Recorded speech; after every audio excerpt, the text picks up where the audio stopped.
fortunate enough to grow up going to church, and one Sunday at age 7, I responded to an altar call and surrendered my life to Christ.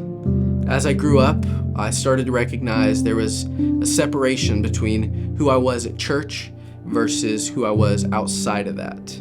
Through several years of learning and experience, I recognized that being a young leader in the spotlight caused me to act one way when my heart was far from God. But by the grace of God, He transformed my heart and set me back on track. And it was only once that had happened that I grew a deep desire to see others experience the same heart change.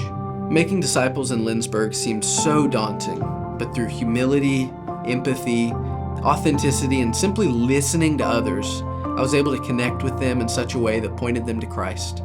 And to my surprise, I was already making disciples.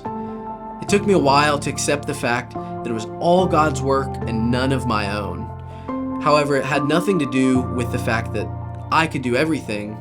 I didn't think I could do anything.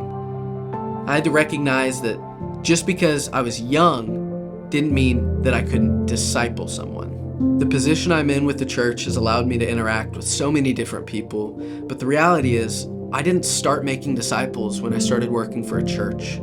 God's been using me for a long time to help show others what life with Christ can look like despite my shortcomings, and help them see that Jesus is truly better.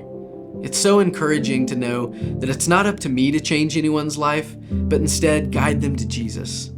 My name is Hunter Kuntz, and I'm an everyday missionary.